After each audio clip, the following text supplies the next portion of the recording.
Cerita berlatar pada tahun 1759 di sebuah pulau di Prancis dengan memperlihatkan puluhan orang kulit hitam yang dipekerja paksakan di perkebunan, di mana kebun tebu ini dikelola oleh seorang pria bernama Larsenet. Dan saat itu Larsenet meminta kepada salah seorang budak kepercayaannya bernama Masamba agar menyuruh yang lainnya bekerja lebih rajin karena 2 minggu lagi mereka akan panen. Mendengar hal tersebut temannya pun merasa emosi karena Masamba menjadi anjing orang kulit putih.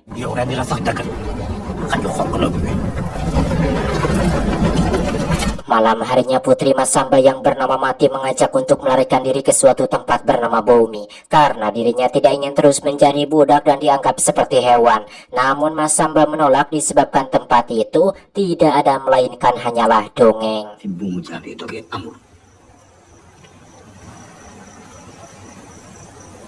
Keesokan harinya terlihat sepasang suami istri yang ketahuan mencoba melarikan diri langsung disiksa, bahkan si suaminya sampai dipotong daun telinganya tanpa rasa kemanusiaan.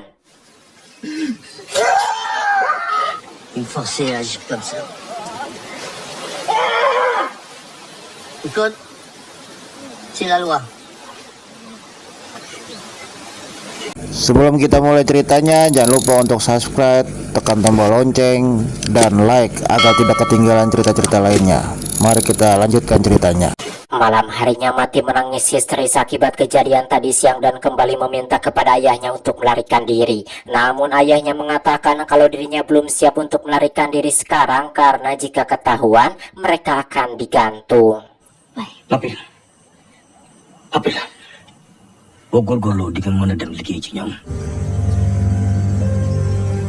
Tak lama kemudian Masamba dipanggil oleh tuannya karena pada saat itu Larsenet kedatangan sang gubernur. Di sini Masamba yang sudah dicuci otaknya pun menjelaskan kedudukan orang kulit hitam, yaitu sama seperti binatang dan harus melayani orang kulit putih. Mendengar itu sang gubernur pun tersenyum merasa puas. En même temps que les bêtes. Quelle éloquence! Saurais-tu t'expliquer pourquoi tant d'esclaves prennent la fuite?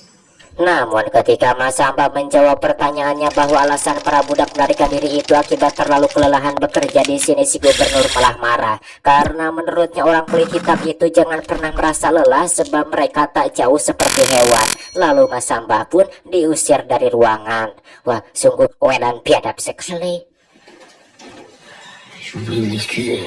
Les Noirs d'Afrique appartenaient à la race humaine. Épargnez-moi ces mots. Pas saisi ces mots. Setelah si gubernur pergi, Larsenet mencabut keistimewaan yang telah diberikannya kepada Masamba karena si gubernur tidak menyukainya. Dan kini Masamba tidak boleh lagi tidur satu gubuk bersama putrinya. Namun ketika Mati hendak dibawa ke rumah Larsenet, dirinya kabur membuat Masamba sangat merasa khawatir, takut putrinya tertangkap dan digantung.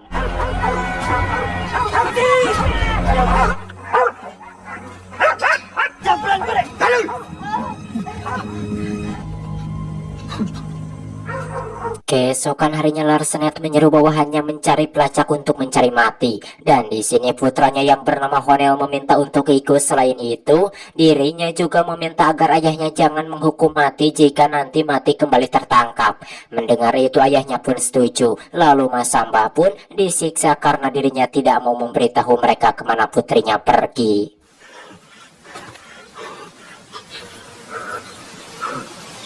Yo, continue. Plus fort.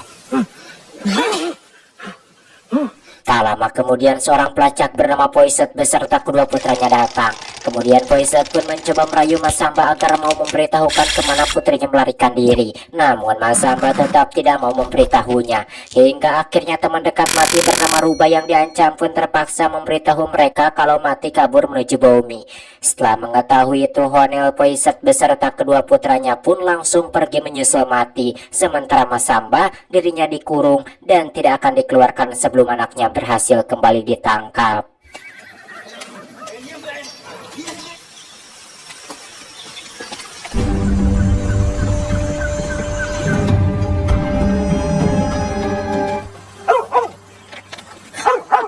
Sore harinya ketika hendak masuk ke dalam gubuk, rubah melemparkan sesuatu ke kandang anjing agar anjing itu mati. Dan malam harinya secara diam-diam rubah pun keluar lalu membebaskan Masamba, membuat Masamba sangat berterima kasih dan langsung kabur kukurusukan ke dalam hutan yang sangat gelap.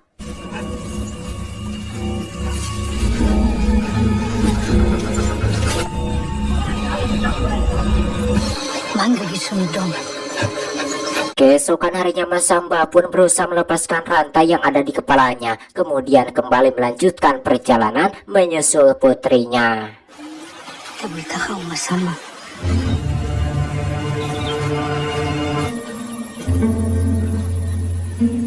Malam harinya saat sedang beristirahat, Honel yang ternyata tidak menyukai perbudakan dirinya mengatakan kepada Poiset, apakah Poiset tidak merasa kasihan kepada orang kulit hitam yang terus dipekerjakan paksa setiap hari?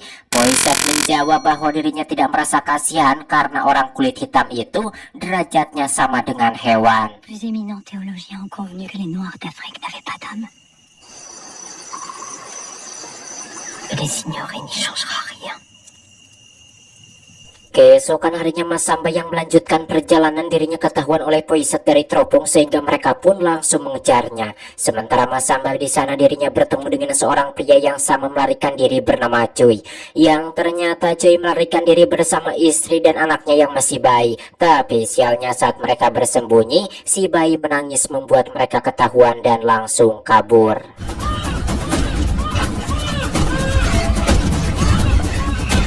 Namun setelah menyembunyikan istrinya, Cuy memberikan golok buatan Cibatu kepada Masamba dan mengajaknya untuk melakukan perlawanan. Namun sayangnya di sini Honel yang berniat baik harus terbunuh oleh Cuy, sementara putra Poiset bernama Rabiot dirinya dibiarkan hidup oleh Masamba.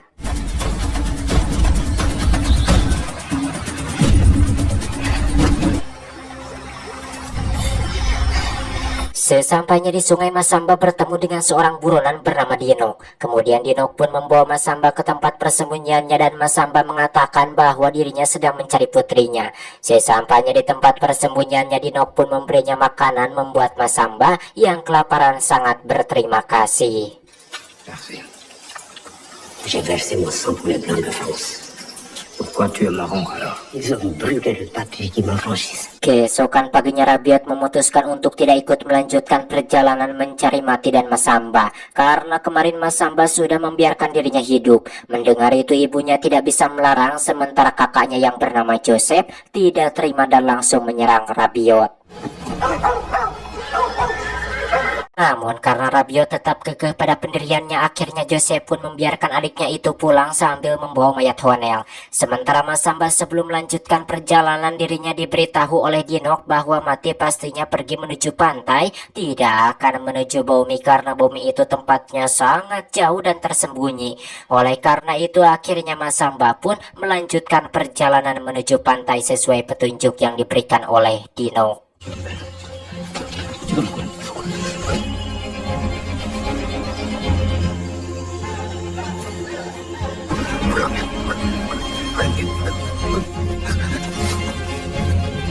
Namun tak lama setelah Masamba pergi, Poiset dan Joseph berhasil menemukan tempat persembunyian Dinok dan langsung menembaknya. Karena Dinok tidak mau memberitahu kemana Masamba pergi, akhirnya Poiset pun langsung membunuhnya. Dan setelah mengubrak-abrik tempat persembunyian Dinok, akhirnya mereka menemukan baju milik Masamba yang sebelumnya ganti karena sudah sangat kotor. Kemudian anjingnya yang diberi nama Yahen pun langsung melacaknya.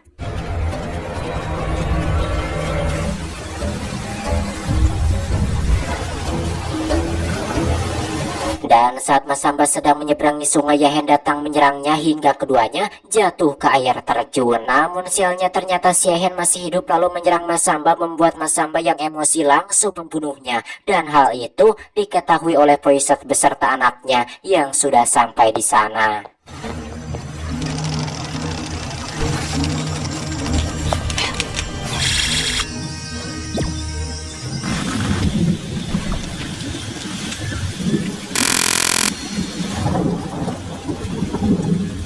Keesokan harinya setelah kembali melanjutkan perjalanan, Masamba pun sampai di pantai seperti yang dikatakan oleh Dinok. Namun sayangnya di sana dirinya tidak menemukan keberadaan Mati, melainkan beberapa orang yang sudah mati kelaparan.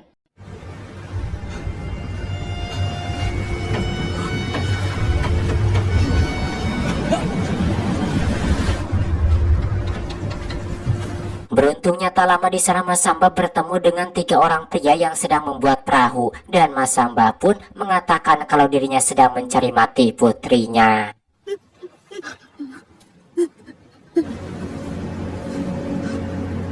Kemudian salah seorang dari mereka pun menyuruh Masamba untuk mencoba mencarinya ke sebuah gua, dan tanpa disangka ternyata Mati ada di sana membuat Masamba sangat merasa senang. Begitu juga dengan Mati karena akhirnya mereka dapat bertemu kembali.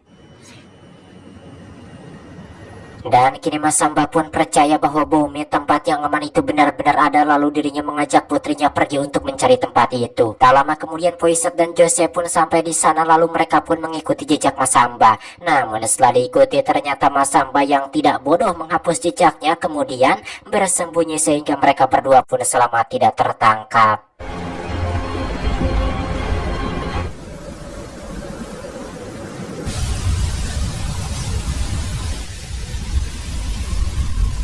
Akan tetapi malam harinya Masamba yang sudah muak memutuskan untuk tidak berlari lagi, lalu dirinya pun melakukan ritual meminta kepada leluhurnya agar diberi kekuatan untuk melawan Poisat dan anaknya. dooleel ma dimbali ma nandalay sama deret ngir fëddaliwaat ko lëri afit ma man nëpp ci sama loxo. Tak lama setelah itu tiba-tiba hujan turun, sepertinya permintaan Masamba dikabulkan oleh leluhurnya. Lalu di saat itu juga Masamba pun langsung menyerang mereka, membuat mereka sangat panik dan langsung bersiap-siap menunggu kedatangan Masamba. Namun saat Poisat lengah, di sini Masamba berhasil membunuh Joseph hingga Joseph pun mati.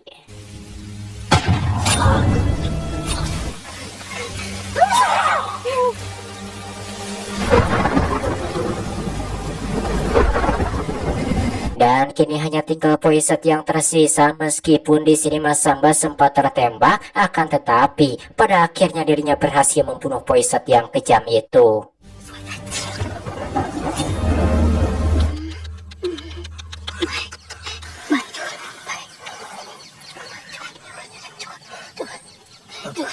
Keesokan harinya Mati pun berusaha membawa ayahnya yang terluka itu pergi meninggalkan tempat tersebut. Namun di perjalanan ayahnya jatuh pingsan dan hal itu membuat Mati berteriak histeris karena dirinya tidak mau kehilangan ayahnya. Namun alhamdulillahnya hal itu diketahui oleh orang-orang yang ada di bukit. Lalu mereka pun turun menolong Masamba dan membawanya ke tempat tinggal mereka.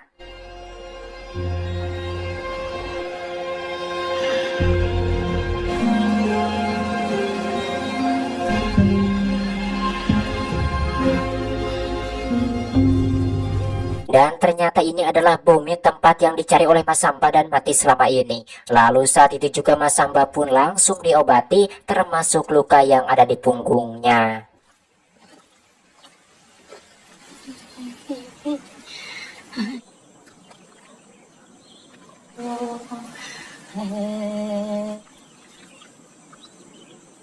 Keesokan harinya keadaan Masamba pun mulai membaik, dan di tempat ini semua orang benar-benar bebas, yang mana mereka makan dari hasil berburu dan juga menangkap ikan di laut.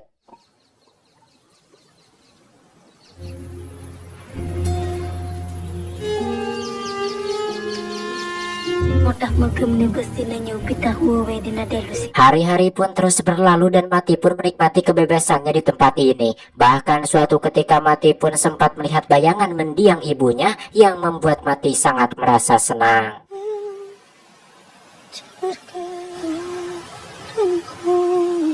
Tapi sialnya kebahagiaan itu tak berlangsung lama, di mana suatu ketika menjelang pagi pasukan yang dikirim oleh gubernur berhasil mengetahui tempat persembunyian mereka dan mau menangkap mereka kembali untuk dipekerjakan lagi di perkebunan Larsenet, karena diketahui perkebunan Larsenet itu tanahnya milik negara dan Larsenet hanya bertugas mengelolanya saja. Le gouverneur vous en fait la promesse. Jangan jeex na.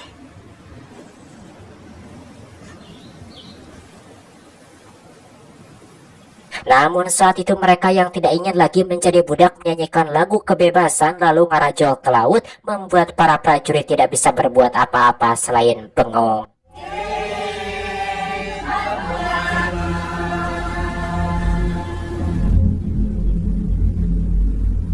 Tamat ending yang sangat memasambakan. Dan macam menurut teman-teman semua tentang film ini, menurut saya filmnya sungguh sedih sekali sih. Sangat tragis gitu. Gimana nasibnya Mas Samba itu yang dipekerjakan setiap hari orang kulit hitam, dan itu menurut Anda teman-teman semua perlakuan seperti itu kepada orang-orang kulit hitam macam mana? Menurut saya wah sungguh, pokoknya sungguh saya tidak bisa mengatakannya, takut tidak ada adanya video ini. Akhiri saja, sampai berjumpa kembali di video selanjutnya.